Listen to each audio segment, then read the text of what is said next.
It was a quiet morning in Washington, D.C., but the air inside the State Department's historic Benjamin Franklin room was electric.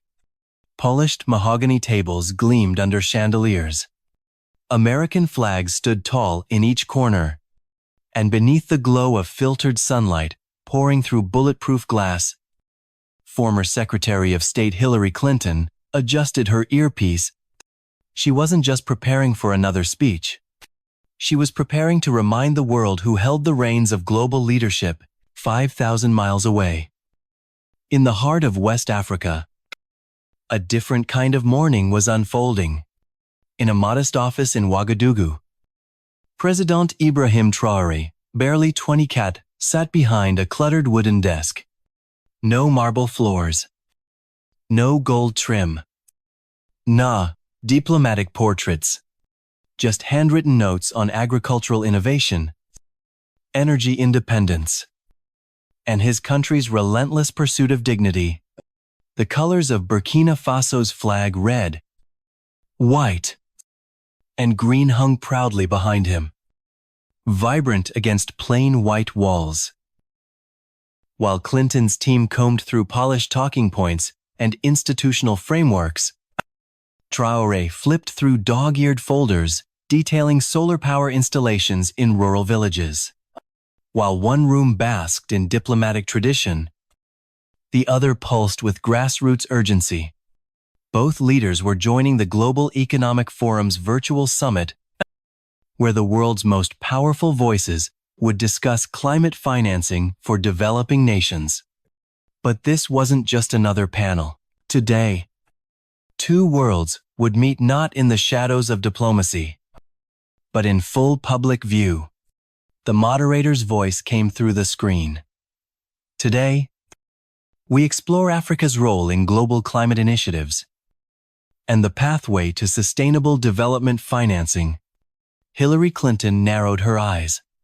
Her gaze locked onto her monitor as President Traoré's image appeared on screen.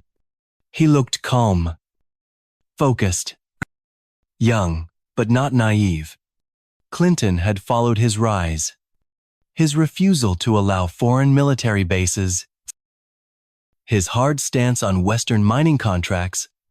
She had called his policies reckless behind closed doors. Now he was here on her screen, on her stage, about to speak without permission, without precedent. Traoré leaned forward, voice steady. He began detailing Burkina Faso's clean energy rollout panels installed on schools, irrigation systems powered by the sun, youth-led agricultural co-ops reclaiming abandoned farmland. He spoke with clarity, data, and pride. Back in D.C., Clinton's fingers tightened around her pen. The optics were not in her favor. Here was a leader from one of the world's poorest nations, speaking with the confidence of someone who'd never been told no, articulating African solutions to African problems, not asking for help, presenting results. No script, no kwe cards. And that's when it happened. The shift in the room. She leaned toward the mic, her voice sharp but composed, an edge forged through decades of Senate hearings and global summits. Mr. Traoré, she began, her tone wrapped in the velvet of formality, but sharpened beneath with steel. We certainly appreciate Burkina Faso's enthusiasm for these initiatives. She paused. But let's be realistic about institutional capacity, about international experience. There it was. The room in Geneva went still. On monitors across Europe, Asia, and the Americas, dignitaries leaned in.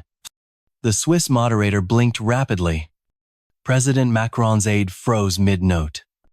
The German chancellor's advisor was caught whispering frantically off camera. Clinton wasn't finished. Some leaders, she continued, understand the intricate complexities of multilateral institutions, global finance, and the balance of international cooperation. Others, she let the sentence dangle in the air like a lit fuse. Back in Ouagadougou, Traoré didn't flinch, but his fingers closed just a little tighter around his pen. The virtual room was silent.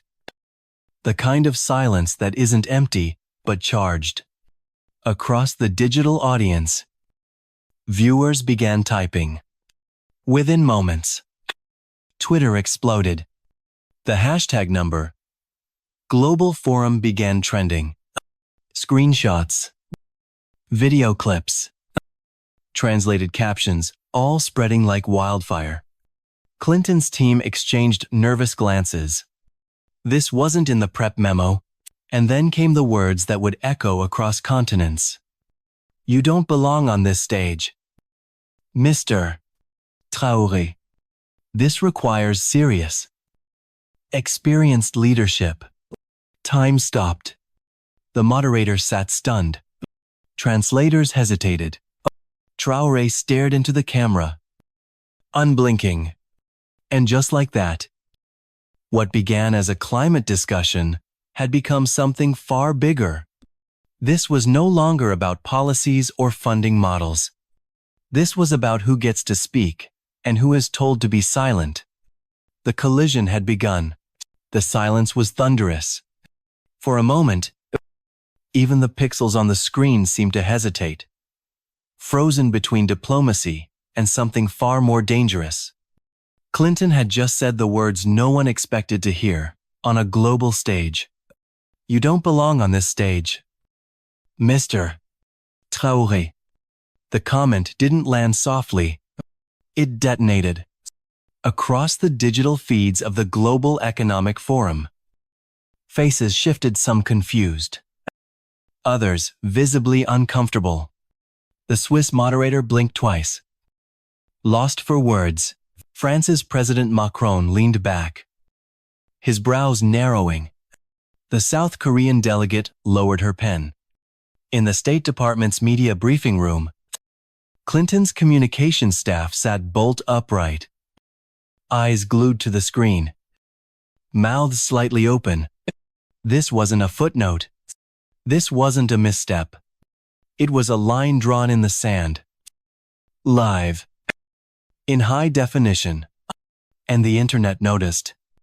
Within 60 seconds, the quote had been clipped, captioned, and tweeted. Number, you don't belong, surged like lightning. Across TikTok, Instagram, and YouTube Shorts, influencers and news pages alike reposted the moment in real time, translating it into French, Arabic, Swahili, and more. In Lagos, Nigeria, college students abandoned their lectures, huddling around phones in hallways and cafeterias. In Accra, Ghana, FM radio hosts cut into music playlists to broadcast the soundbite, their voices trembling with disbelief. Did she really just say that to a sitting African president in Addis Ababa? Ethiopia. The African Union buzzed with activity staffers forwarding the clip to foreign ministers. Envoys texting questions to ambassadors. What's our position? Should we respond? For the people of Burkina Faso, it wasn't just an insult. It was personal. At open-air markets in Ouagadougou, traders paused their transactions to gather near television screens. Children pointed at the replay, asking their parents what it meant. Elderly men leaned on wooden canes, shaking their heads slowly. She thinks we're still colonies, muttered one in Bobo Dioulasso, his voice low but firm. That we need permission to speak. Taxi drivers pulled over just to listen. University campuses lit up with WhatsApp groups and Signal threads. Did you hear what she said? This can't go unanswered. Within hours, thousands of African activists had taken to social media, calling it a modern-day slap in the face. colonial condescension dressed in diplomatic clothes. And yet, President Traoré said nothing. For 6 hours, he didn't issue a single statement. No press release. No tweet. No televised response. And that silence, it roared. News anchors debated its meaning. Analysts speculated about crisis communications. CNN ran a lower third banner. President of Burkina Faso. Silent after Clinton rebuke. Fox News asked if he was overwhelmed. The BBC wondered aloud if he was strategizing. Inside the modest presidential palace in Ouagadougou, however, there was no panic, no flurry of aides, no urgent spin doctors, just one man at his desk, surrounded by leather-bound books, half-drunk tea, and crumpled drafts. President Traoré was writing. He wrote with the calm of a man who understood history, who had studied the speeches of Thomas Sankara, Kwame Nkrumah, Julius Nyerere. He wasn't just preparing a rebuttal. He was preparing a reckoning. And still, the world waited. In London, African diaspora, communities packed, community centers, organizing emergency town halls. In Paris, Black French students marched quietly near Place de la République holding signs that read, "Africa belongs." In New York, Harlem bookstores put Traoré's biography on display beside the writings of Malcolm X and Frantz Fanon. And Clinton. Her staff scrambled behind closed doors. A spokesperson delivered a hasty statement to a swarm of reporters outside the State Department. Secretary Clinton meant no disrespect. Her remarks were focused on the complexity of international development frameworks, but no one was buying it. The genie was out of the bottle. You could hear it in the voices of television anchors. Read it in the editorials of Sunday papers. And feel it in the pulse of social media. This wasn't about diplomacy anymore. It was about dignity. The kind of dignity that generations of African leaders had been denied. The kind that can't be granted from a podium in Washington, but must be declared from the heart of the continent itself. And as midnight approached in Ouagadougou, with a single desk lamp illuminating a sea of crossed-out words, President Traoré looked up from his draft. His wife entered quietly. Placing a hand on his shoulder, she said only one thing: "The ancestors are watching." He nodded and picked up his pen again. By morning, the world had changed. News networks across 5 continents replayed Clinton's words on loop, dissecting tone, context, and consequences. But one question cut through every screen, every article, every whispered conversation in diplomatic halls. Where was President Traoré? The man she had dismissed so coldly had vanished from view. He had not tweeted. He had not spoken. There were no press briefings, no staged photographs, no statements crafted by spin doctors. Only silence. And in that silence, the pressure mounted. In Washington, Clinton's team braced for backlash. Her senior advisor walked a tightrope of press calls, offering empty reassurances. This is a misunderstanding. Let's focus on the bigger issues. But no one was listening. In Nairobi, street murals of Traoré's calm face during the live broadcast began appearing overnight. In Dakar, spoken word poets recited his silence as if it were scripture. In Johannesburg, DJs paused radio sets to ask their audiences, "What would you write if the world tried to erase your dignity?" But in Ouagadougou, President Traoré was not watching television or scrolling through trending hashtags. He was alone, In his personal study, far from his cabinet, away from advisors, he sat under the soft glow of a single desk lamp. No cameras. No aides. Just stacks of blank paper. Thick silence. And the weight of an entire continent resting on his shoulders. He had already thrown away 12 drafts. Too angry. Too soft. Too defensive. Too diplomatic. Not enough truth. The 13th attempt sat half-finished in front of him. Ink drying slowly beside crumpled pages scattered across the floor. The leather-bound books surrounding him weren't decoration. They were his fuel writings of Thomas Sankara, Patrice Lumumba, W.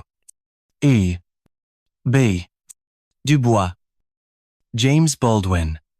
He read them not for quotes, but for courage. He wasn't writing a response. He was writing a reckoning. At one point, his wife entered quietly, barefoot, holding a cup of tea. She didn't speak until she reached him. He hadn't looked up.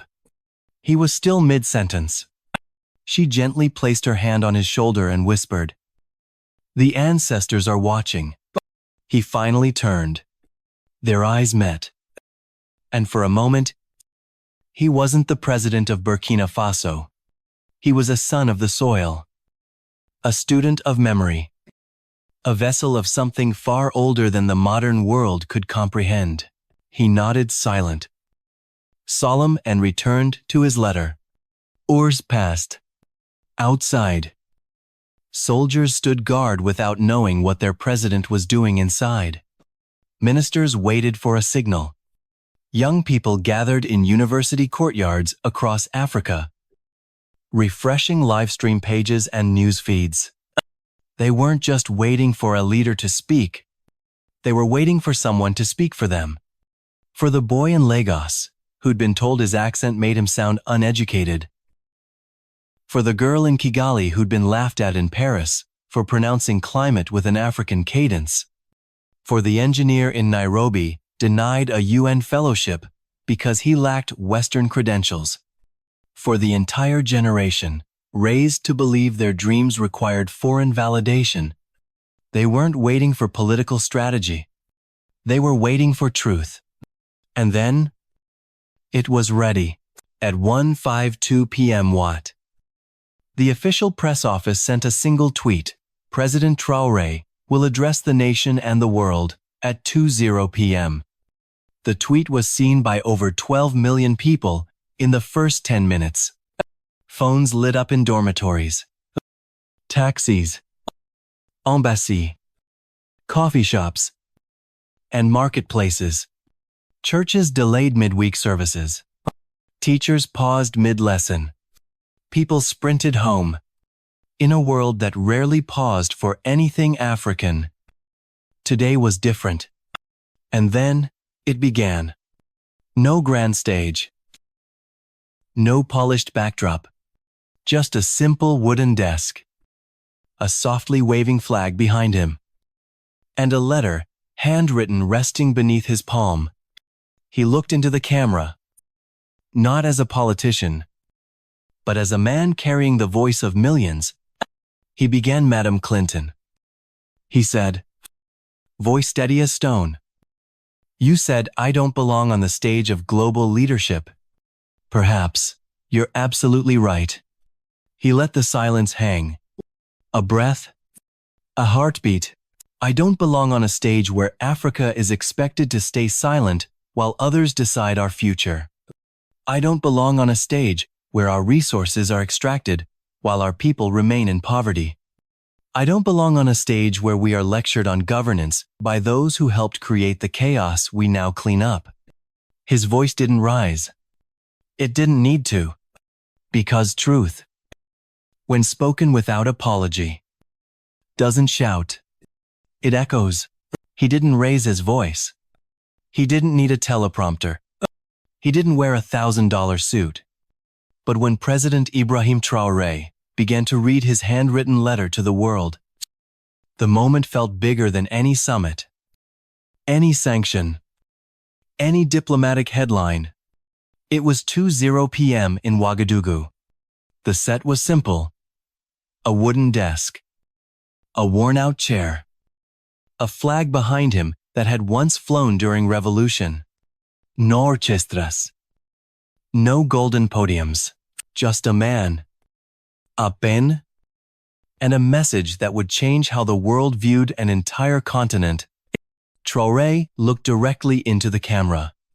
There was no smile, no anger, just that calm, measured voice that pierced deeper than any insult could ever reach. Madam Clinton. He began again. You said, I don't belong on the stage of global leadership. And perhaps you're right, if that stage is one where Africa is only welcome when it claps politely, and speaks softly, and asks for permission. Across the globe, a screen lit up. CNN cut into regular programming. Al Jazeera pushed breaking coverage. In cafes from Accra to Atlanta, people watched in stunned silence. The man Clinton had tried to reduce to a footnote was now writing his chapter in history live.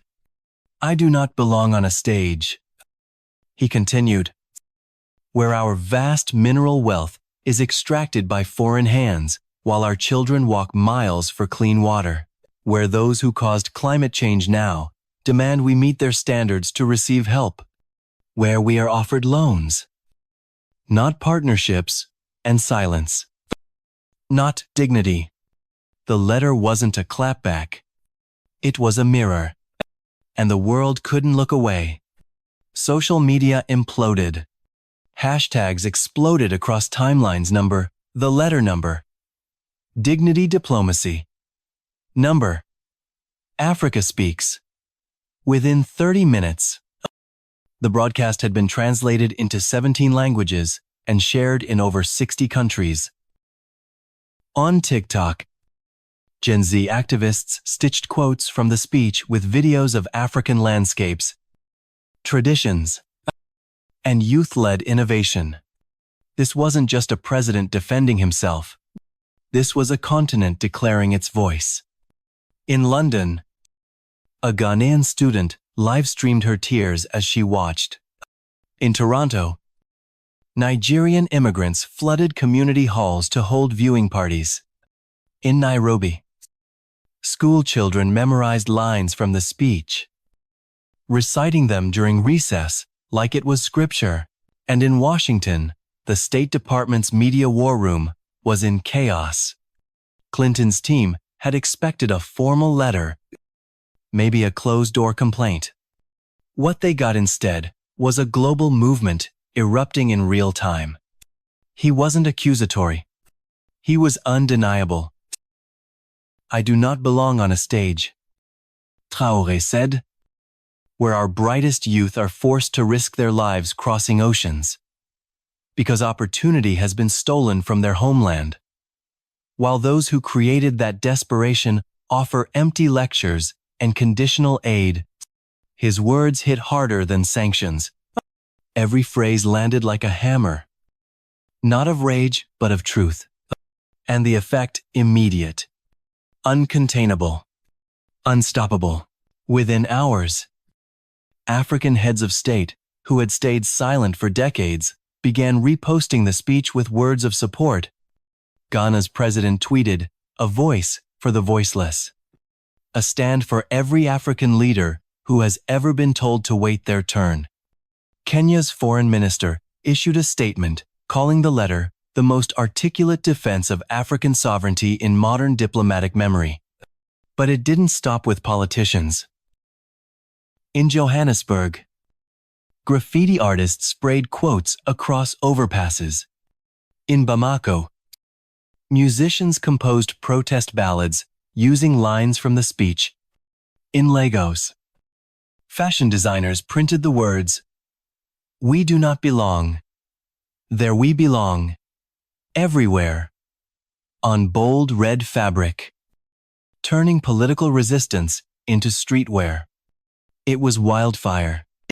Even critics of Traoré's policies found themselves nodding in agreement, not with his administration, but with his message. Africa deserved respect, not permission. And across Western capitals, the tone shifted.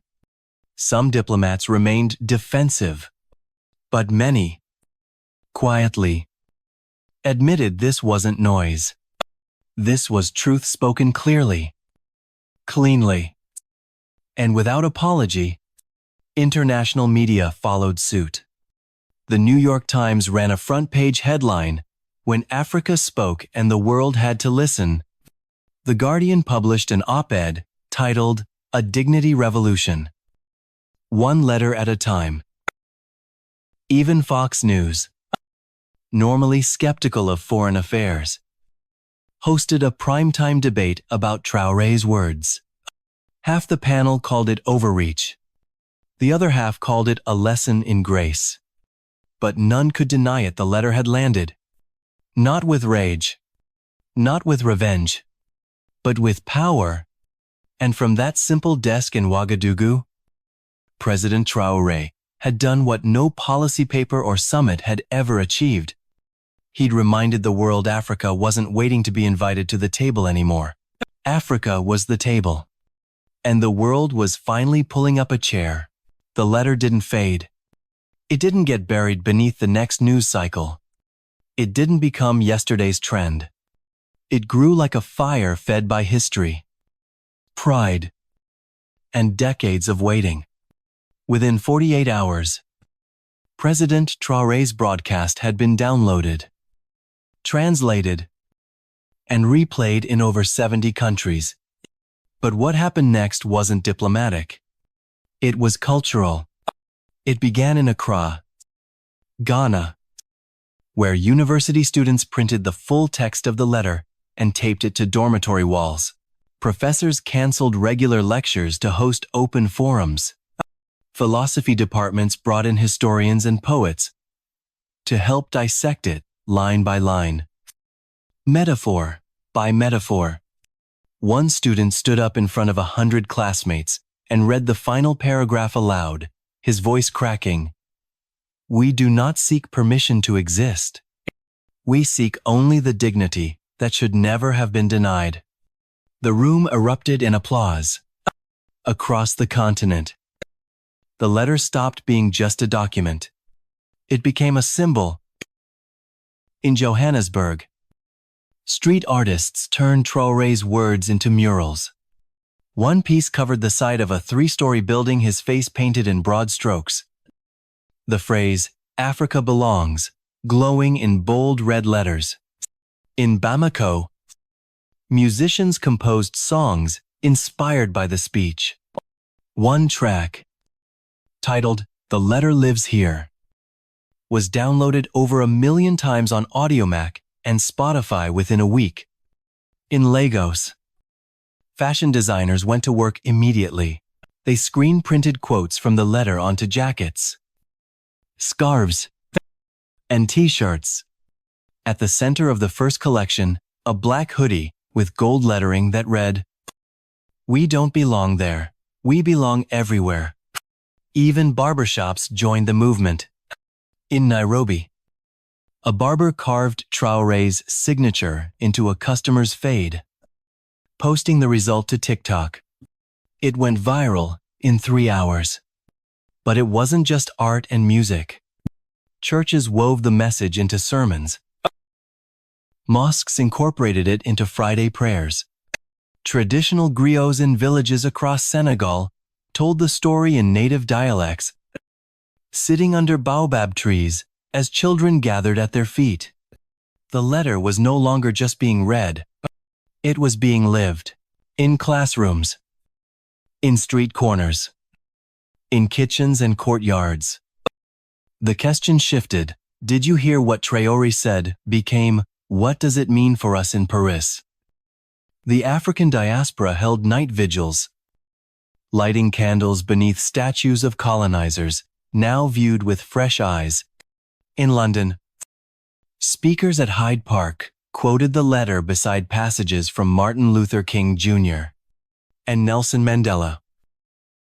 In Toronto, Afro-Caribbean youth formed discussion circles, linking Traoré's message to struggles of identity, visibility, and inherited silence. And somehow, the message reached those who had never considered Africa more than a place of need. In South Korea, a viral YouTube video broke down the speech into 3 lessons about global leadership, garnering millions of views.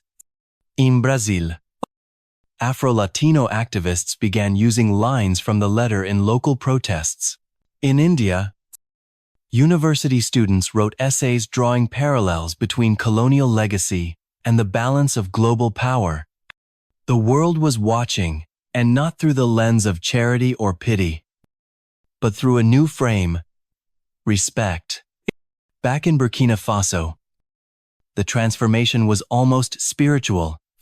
In village squares, elders who had seen colonization, coups, and corruption wiped tears from their eyes as they listened to the speech replayed on transistor radios.